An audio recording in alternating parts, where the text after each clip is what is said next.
Setelah unjuk rasa besar, DPR pemerintah sepakat percepat RUU perampasan aset. Setelah unjuk rasa sepekan di berbagai wilayah Indonesia, pemerintah dan DPR RI akhirnya sepakat mempercepat pembahasan rancangan undang-undang, RUU, perampasan aset. DPR RI akhirnya sepakat memasukkan RUU perampasan aset ke dalam program legislasi nasional, Prolegnas, Prioritas 2025.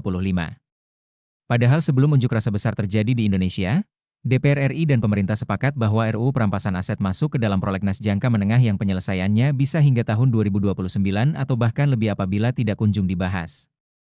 Percepatan pembahasan RUU perampasan aset itu terjadi setelah Balik DPR menggelar rapat evaluasi prolegnas 2025 bersama Menteri Hukum dan Panitia Perancang Undang-Undang, PPUU, pada Selasa, 9 September 2025, di ruang rapat Balik DPR RI, Kompleks Parlemen, Senayan, Jakarta. Dalam rapat tersebut, terdapat 3 RUU yang diusulkan masuk ke dalam perubahan kedua prolegnas RUU Prioritas 2025 yakni salah satunya RUU perampasan aset.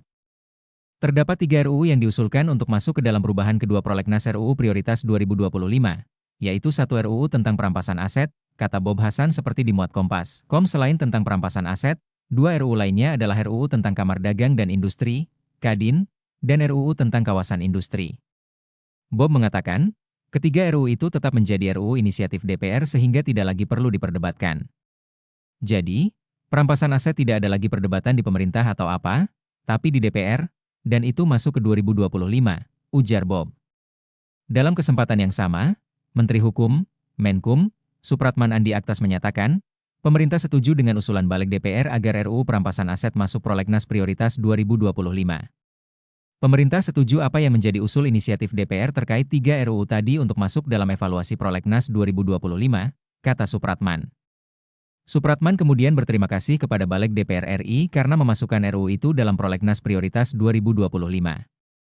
Menurutnya, pemerintah sebenarnya sudah siap untuk mengusulkan RUU perampasan aset masuk dalam prolegnas prioritas 2025. Hari ini kita harus memberi apresiasi yang luar biasa kepada DPR karena memenuhi janji mengambil alih draft penyusunan RUU tentang perampasan aset. Nanti naskah akademik maupun materi RUU-nya boleh kita sharing nanti, ujar Supratman. Diketahui belakangan Indonesia berduka selama sepekan terakhir usai kemarahan masyarakat yang akhirnya pecah karena ulah para pemimpin yang zalim. Unjuk rasa maraton yang berlangsung sejak Senin, 25 Agustus 2025, hingga Sabtu, 30 Agustus 2025, menjadi unjuk rasa terbesar di Indonesia setelah reformasi 1998. Pasalnya unjuk rasa tersebut diikuti berbagai elemen masyarakat, bukan hanya mahasiswa namun juga siswa SMA, pengemudi ojek online, ojol, hingga masyarakat dari berbagai kalangan. Bukan hanya terfokus di Jakarta, unjuk rasa juga menyebar hingga ke berbagai wilayah Indonesia seperti Makassar, Surabaya, Yogyakarta, Bandung, hingga Serang. Unjuk rasa tersebut dipicu dari kemuakan masyarakat akan pengadaan tunjangan rumah untuk DPR RI senilai Rp50 juta per bulan. Terlebih tunjangan ini ternyata sudah diberikan selama 10 bulan terakhir tanpa diketahui masyarakat. Hal ini kemudian memicu gejolak masyarakat yang kesal dengan kinerja DPR RI yang minim mensejahterakan masyarakat namun hidup bergelimang harta.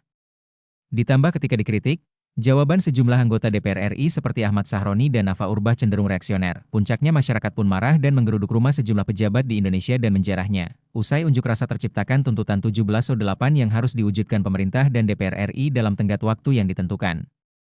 Di antara tuntutan tersebut ialah segera mengesahkan RUU perampasan aset minimal sebelum 31 Agustus 2026.